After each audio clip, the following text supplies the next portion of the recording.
आगे बात करते हैं हम लोग क्वेश्चन के ऊपर में। इन सब के हाइब्रिडाइजेशन पूछा है और शेप पूछा है। बोल रहा है सबके हाइब्रिडाइजेशन sp3d है, इसका भी sp3d है, इसका भी sp3d है, बट इनकी शेप पूछ रहा है। तो अपने को वही टेबल काम में लेनी पड़ेगी।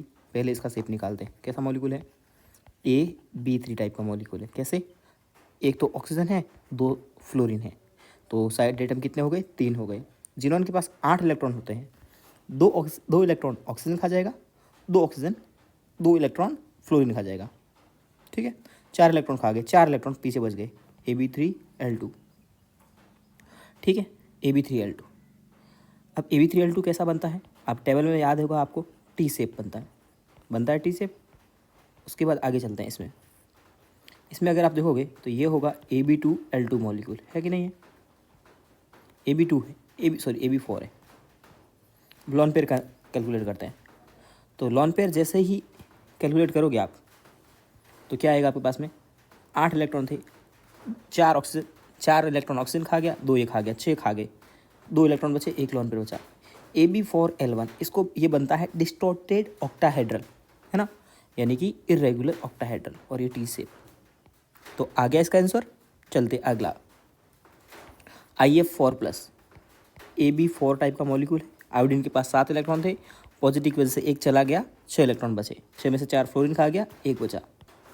AB4L1 कैसा बनता है? डिस्टॉर्टेड ऑक्टाहेड्रल बनता है। अब यहाँ पर डिस्टॉर्टेड ऑक्टाहेड्रल है ही नहीं, इसने यह गलती कर दी, यहाँ ऑक्टाहेड्रल होना चाहिए था। ओके, ठीक है, आगे बढ़ते हैं। Has 4 bond pair and 1 lone pair, मतलब 4 बॉन्ड पेयर मतलब मॉलिक्यूल कैसा होना चाहिए? B4 होना चाहिए, और 1 लॉन पेयर। AB4L1 कौन सा है? ठीक है, कैलकुलेट करते हैं। SF4 होता है वैसे, मैं बता दूँ आपको। AB4 है, AB4 लॉन, सल्फर के पास 6 इलेक्ट्रॉन थे, 4 फ्लोरीन खा गया, 2 इलेक्ट्रॉन बचे, 1 लॉन पेयर हो गया। तो ये AB4L1 टाइप का है। मैंने आपको लिखाया था पहले ही कि ईच लॉन पेयर की वजह से 2.5 डिग्री का बॉन्ड एंगल कम होता है। ठीक है, बता रहे बात। पिरामिडल शेप किसकी होती है? तो BF3 की अगर आप निकालोगे तो AB3L0 है। बोरॉन के पास कोई लॉन पेयर होता ही नहीं, इसलिए मैंने डायरेक्ट लिख दिया। मुझे पता है बोरॉन फैमिली भूखी नंगी होती है, तो उसके पास लॉन पेयर नहीं हो सकते। तो AB4L0 हो गया, ये तो ट्राइंगुलर प्लेनर हो गया। इसका चेक करोगे, ये AB3 है, और साथ में ऑक्सीजन के पास 8 इलेक्ट्रॉन थे, 6 इलेक्ट्रॉन थे, 1 चला गया, 7 बचे, 7 में से 3 हाइड्रोजन खा गया, 4 बचे, 4 के 2 लॉन पेयर बन गए। 6 इलेक्ट्रॉन थे, उसमें से 1 चला गया, 5 इलेक्ट्रॉन बचे, 5 में से 3 हाइड्रोजन खा गया, 2 बचे, 2 का 1 लॉन पेयर बना। AB3L1 टेबल से देखोगे तो यही होता है पिरामिडल। ओके, अगला क्वेश्चन, टी शेप है MX3। अब टी शेप आपने ClF3 याद किया था, याद करो, fluorine fluorine fluorine, T shape वाला, और टी शेप में 2 लॉन पेयर होते हैं, ये आपने रटा भी था। ठीक है, अगला है XeO2F2। XeO2F2 तो जस्ट अभी अपन ने निकाला ही है, पहला क्वेश्चन था। XeO2F2 कैसा था? Distorted octahedral. कैसा था?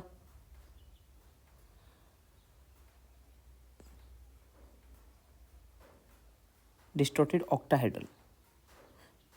एक बार बात करते हैं, इसमें भी वो ऑप्शन नहीं है, तो अपन क्या लगाएंगे इसमें से एक। ठीक है, AB4 तो है ही है, 8 इलेक्ट्रॉन थे, उसमें से 4 ऑक्सीजन खा गया, 2 ये खा गया, 6 गया, 1 लॉन पेयर बचा। अब एक ये ऐसे बना, और इसके ऊपर में एक लॉन पेयर है, यही तो है। तो अब इसको स्क्वायर प्लेनर बोल सकते हो। क्या करें, मजबूरी है, इसमें से एक सेलेक्ट अगर करना है तो इसमें भी अभी एक क्वेश्चन था ना, इसमें भी अपन इसको या तो ऑक्टाहेड्रल होगा तो वो लगाएंगे, नहीं तो फिर ये लगाएंगे। अब यहाँ पे नहीं था ना, तो यही आंसर इसका करेक्ट होगा। ओके, बहुत सारी चीज़ें जो होती है ना, वो थ्योरी पढ़ने से क्लियर नहीं होती है, क्वेश्चन करने के बाद ही क्लियर होती है। BrF3 कैसा मॉलिक्यूल है? AB3 है। बोरॉन के पास में, ब्रोमीन के पास में 7 इलेक्ट्रॉन थे, 3 फ्लोरीन खा गया, 4 बचे, 2 लॉन पेयर। AB3L2 में क्या होगा? ये टी शेप मॉलिक्यूल बनता है टी शेप, बनेगा टी शेप। तो अब ये 2004 का क्वेश्चन है आपका नीट का, AIPMT का। अब इसमें देखो, बॉन्ड पेयर भी है 3, तो बॉन्ड पेयर की वजह से रिपल्सन होगा, लॉन पेयर है 2, तो लॉन पेयर की वजह से भी रिपल्सन होगा। तो लॉन पेयर रिपल्सन भी होगा, और लॉन पेयर और बॉन्ड पेयर के बीच में भी रिपल्सन होगा, और बॉन्ड पेयर के बीच में भी रिपल्सन होगा। तो सब टाइप के रिपल्सन देखने को मिलेंगे। बोलता है इलेक्ट्रॉन डेफिशिएंट कौन सा है? जब भी बोरॉन फैमिली दिखे इलेक्ट्रॉन डेफिशिएंट वही होता है। आंखें बंद करके लगा दो, ठीक है। तो ये अपन ने जो क्वेश्चन लिए थे वो क्वेश्चन किए थे। अब अपन बात करते हैं, आगे चलते हैं, ठीक है। कुछ ऑर्बिटल की बात करते हैं। अगर अपन एस ऑर्बिटल की बात करते हैं, ठीक है। एस ऑर्बिटल कैसा होता है? एस ऑर्बिटल होता है आपका सिंपल, ये स्फीयर है, इसको सर्किल मत मान लेना, डिस्क मत मान लेना, स्फीयरिकल है। तो स्फेरिकल है तो ये एक्स, वाई और जेड तीनों डायरेक्शन में सिमेट्रिकली है, ठीक है। उसके बाद में पी की बात करते हैं। एस ऑर्बिटल आपको पता है एक ही होता है, और उसमें 2 इलेक्ट्रॉन आ सकते हैं अपोजिट स्पिन के, ठीक है। और उसके बाद पी की बात करते हैं, तो पी ऑर्बिटल 3 होते हैं total, P X, P Y और पी जेड, ठीक है। अब एक्स है तो ये एक्स एक्सिस के अलोंग है, वाई है तो ये वाई के अलोंग है, जेड है तो ये जेड के अलोंग है। आगे बात समझ में।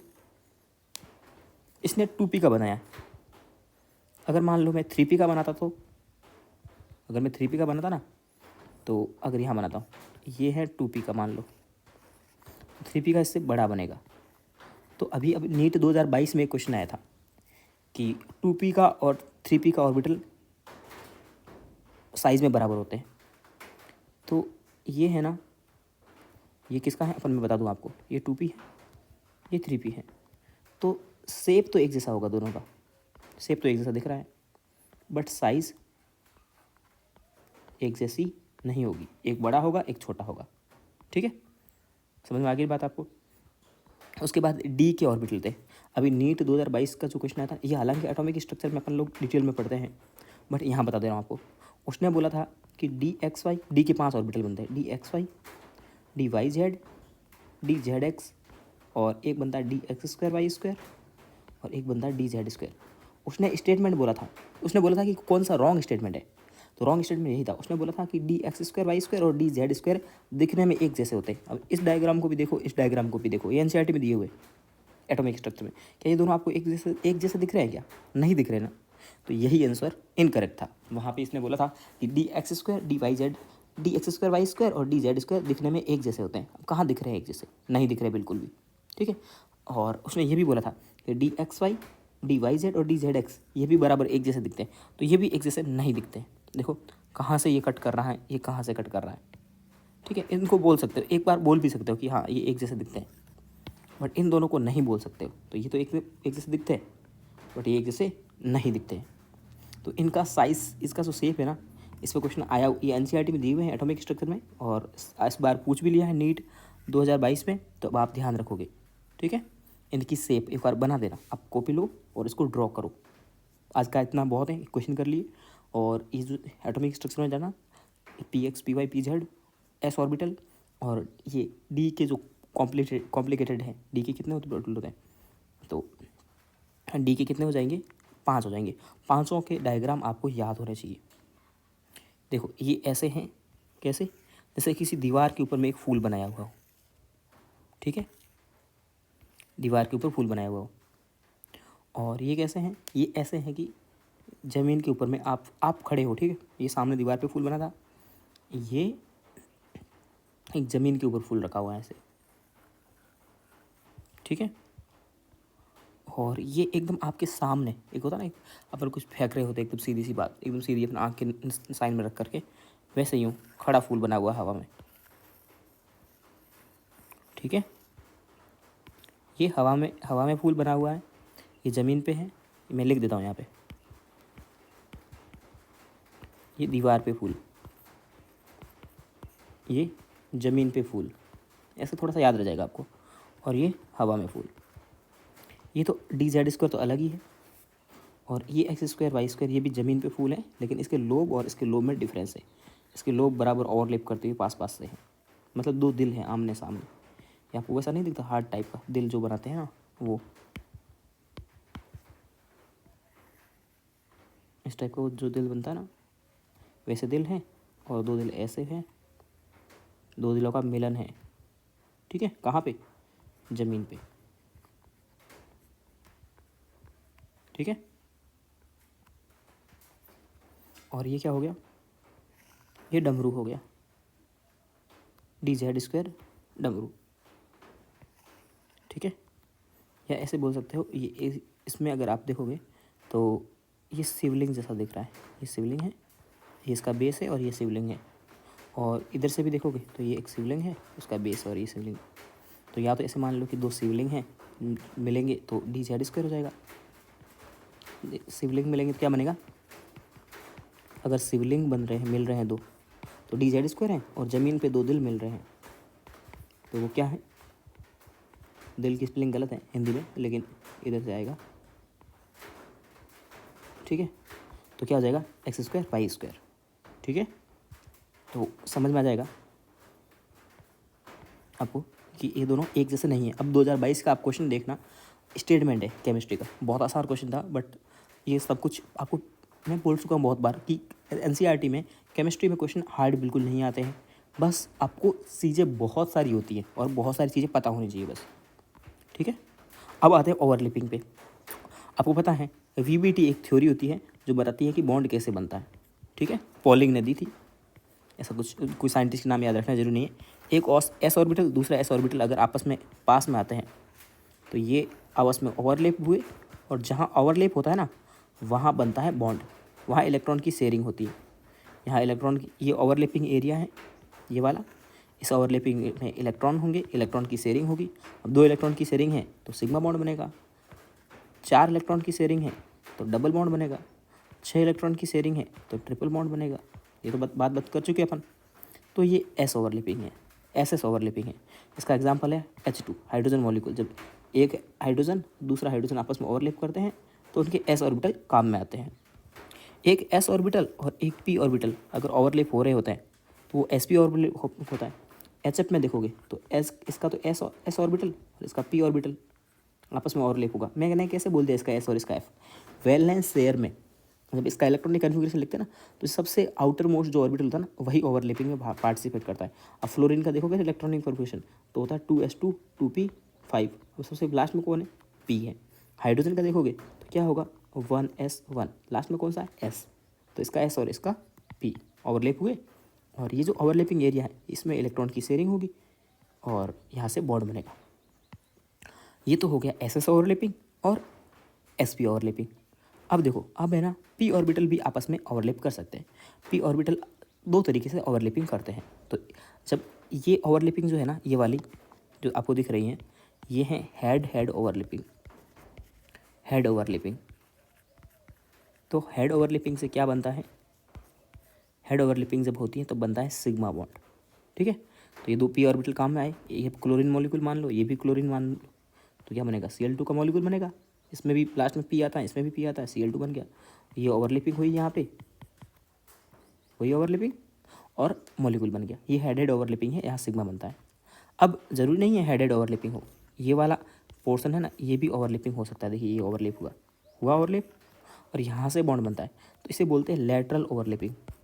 वो हेडेड थी, ठीक है, लेटरल ओवरलैपिंग, और इससे बनता है पाई बॉन्ड। रहेगी बात यार, हेडेड से क्या बनता था सिग्मा, लेटरल से क्या बनता है पाई। इसको ऐसे लिखो या फिर ऐसे लिखो, एक ही बात है, दोनों लिखने का तरीका है। तो इससे क्या बनेगा, पाई बॉन्ड बनेगा, ठीक है। ये एनसीईआरटी के डायग्राम दिए मैंने। अब देखो पी ऑर्बिटल में दो लोब होते हैं, उसको एक नेगेटिव लोब बोलते हैं, एक पॉजिटिव लोब बोलते हैं। अब यहाँ प्लस प्लस दोनों ओवरलैपिंग हुए तो ये ओवरलैपिंग हुआ, ये पी जेड था ये पी जेड था, और हेडेड ओवरलैपिंग हुआ तो क्या कौन सा बॉन्ड बनेगा, सिग्मा। ये एस पी ओवरलैपिंग हो रही है, आपको पता है, हो गई, तो ये सिग्मा बॉन्ड बनेगा। ये देखो ये कौन सी बॉन्ड हुई, ये है प्लस और प्लस आपस में ओवरलैप हुए हैं तो इसे बोलते हैं पॉजिटिव ओवरलैपिंग, ठीक है। नेगेटिव और नेगेटिव ओवरलैपिंग हुए फिर भी इसको पॉजिटिव बोलेंगे क्योंकि माइनस माइनस प्लस होता है। प्लस और माइनस क्या होता है, इससे कौन सा बॉन्ड बनेगा, पाई बॉन्ड बनेगा, क्योंकि ये लेटरल ओवरलैपिंग है। यहाँ देखोगे ना प्लस और माइनस है तो ये नेगेटिव ओवरलैपिंग है, नेगेटिव ओवरलैपिंग है, और नेगेटिव ओवरलैपिंग से कोई बॉन्ड नहीं बनता है। ये फिर से क्या हो, कौन सी ओवरलैपिंग है, पॉजिटिव ओवरलैपिंग है। और ये कौन सी है, नेगेटिव ओवरलैपिंग है। ठीक है, अब ये है ना, ये जो दो ओवरलैपिंग दिखाई है कि एस और पी सिर्फ ऐसे ही ओवरलैप हो सकते हैं, ऐसे ही हो सकते हैं। ये जैसे दिखाया है ना, ऐसे ओवरलैपिंग पॉसिबल नहीं है। तो ये क्या है, बिल्कुल भी ओवरलैपिंग नहीं है। तो वहाँ पे पॉजिटिव थी, फिर नेगेटिव ओवरलैपिंग भी देखी, और ये है ज़ीरो ओवरलैपिंग। और ये भी आपस में ओवरलैप कहाँ कर रहे हैं। अब इसको आप पॉजिटिव ओवरलैप नहीं बोल सकते, क्यों? क्योंकि ये आपस में टच कहाँ किए, टच ही नहीं किए, तो ओवरलैपिंग नहीं हुई। तो ये सब क्या हो गए, दोनों फर्स्ट और सेकंड ज़ीरो ओवरलैपिंग के एग्जांपल हो गए। Negative overlapping, positive overlapping, zero overlapping, ये डायग्राम ही काम के थे बस। ठीक है, फिर अपन आगे की बातें कुछ अगले वीडियो में और करेंगे ओवरलैपिंग की, और कुछ क्वेश्चन करेंगे।